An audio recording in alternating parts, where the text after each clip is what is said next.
Kennedy's final opinion, last stand for the decent Republican Party U.S.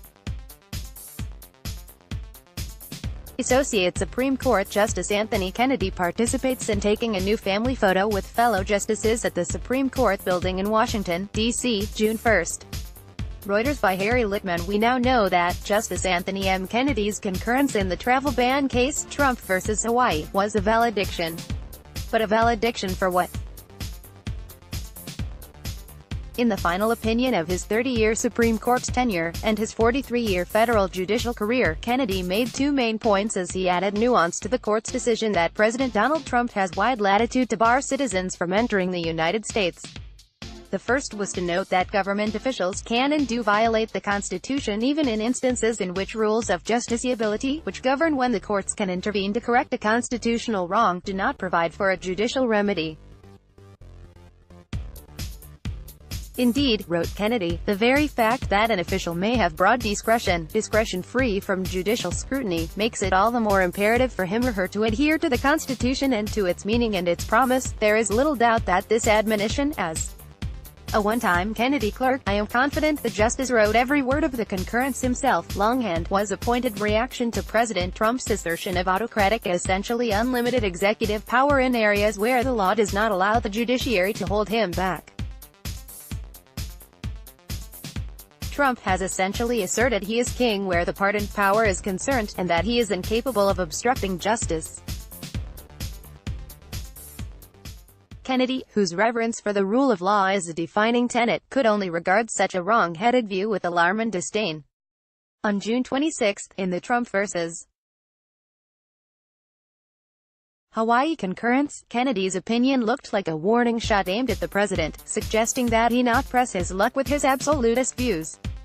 On June 27, after Kennedy announced his retirement, it read like a parting expression of hope to his suddenly ex-colleagues to hold the line if and when the time comes. Kennedy's second point was an entreaty about the country's conduct of foreign affairs, which plainly reflected his aversion to the gruesome spectacle that has been broadcast across the world of the United States separating parents and children at the U.S.-Mexico border. An anxious world must know that our government remains committed always to the liberties the Constitution seeks to preserve and protect, he wrote, so that freedom extends outward, and lasts. This plea might seem toothless given that he joined the court's decision deferring to Trump's mean-spirited travel ban. Yet there should be no doubt that Kennedy means it to his bones. Kennedy will perhaps stand first among modern justices in his desire to be an ambassador for the Constitution around the world. It is the flip side of his propensity controversial in some quarters to consult foreign law to aid the court's understanding of basic liberties. See Roper vs. Simmons, holding that the Constitution forbids the execution of persons for crimes they committed when they were under 18. There is also a broader historical aspect to Kennedy's legacy and his idealistic vision of the Constitution's reach and influence. He was an appointee of President Reagan, who worked to see change in the composition and viewpoint of the federal courts. After 35 years, that era on the High Court is at an end.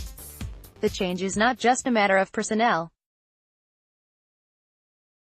Reagan famously advanced a city on a hill vision of the United States America as a beacon of hope for the world.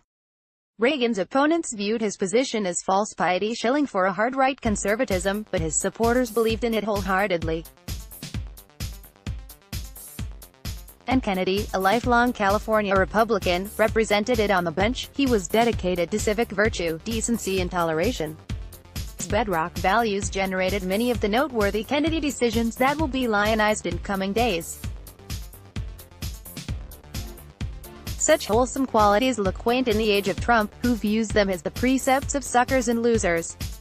Trump's foreign policy, and the failure of congressional Republicans to push back against it, have committed the former party of Reagan to a mean-spirited, pessimistic nativism. We have gone from, Mr.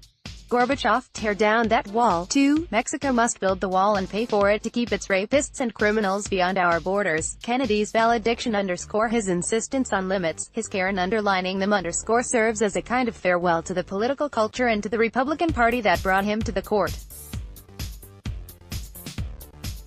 There's an embedded hope in the concurrence for a return to decency and cosmopolitanism, but for the time being, it's the hope of one citizen among millions, with no further power to help realize it, and at least in the near future scant basis to think it will happen. Harry Litman teaches constitutional law at UC San Diego.